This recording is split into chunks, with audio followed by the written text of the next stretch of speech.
પિતા શાળાના આચાર્ય શ્રી એસએમસી અધ્યક્ષ વડીલો યુવાનો તથા ગામના લોકો આજના આ પવન અવસરની સૌને શુભકામના. હું ડોક્ટર કાજલબેન કેસીભાઈ ફરનાથમાં બેસું છું. હું આજે જે કંઈક પેપર બોલું શાંતિથી સાંભળે તે મારી નમ્ર વિનંતી છે. આઝાદીના લડવૈયાઓમાં નેતાજી સુભાષચંદ્ર નામ મોખરે છે.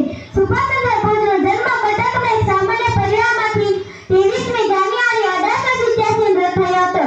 તેમના પિતા નામ જાનકીનાથ બોઝ અને માતા નામ પ્રભાદેવી હતું.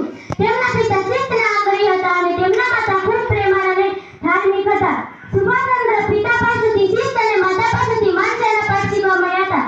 સુભાષચંદ્ર સ્વામી વિવેકાનંદ ઊંડી અસર પડી હતી.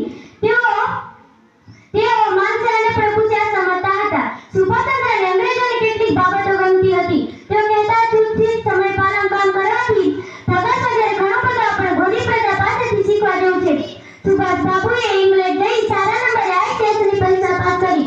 તેઓ ઊંચી હોદ્દાની સરકારી નોકરી મેળવીને ઘણી સારી કમાણી કરી શકે તેમ હતા. આમ છતાં તે દેશની આઝાદીની લડતમાં જોયા તો નિર્દોષ આદર્શ દેશભક્ત હતા.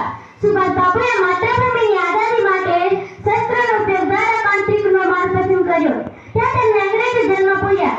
ત્યાં તેમને એક રોગ લાગુ પડ્યો. તેથી અંગ્રેજ સરકાર તેમને નજરકેદમાં રાખ્યા. સુભાષ બાબુએ વેશ બદલી નજરકેદમાંથી છટકી ગયા.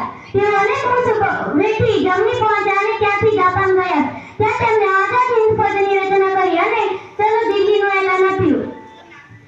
તેઓ વિજયકૂચ કરતા કરતા આગળ વધી રહ્યા હતા ત્યારે કુદરતી પ્રકોપ થયો. મુસળધાર વરસાદ તૂટી પડ્યો. તેમને મળતો દારૂગોળો અને ખોરાકનો પુરવઠો પણ ખૂટી પડ્યો. તેઓ તેમની ફોજને પાછા ફરવાનો આદેશ આપ્યો. તેઓ યોજના કામને વિમાન મંજૂર કરવા નીકળ્યા હતા. તે વખતે વિમાન અકસ્માત તેનું અવસાન થયું હતું. આજે પણ દેશવાસીઓ આદર સાથે આ વીર પુરુષને યાદ કરે છે. તેમનું સૂત્ર ચલો દિલ્હી આપણને સદા યાદ રહેશે. ખૂબ ખૂબ આભાર. ખૂબ જ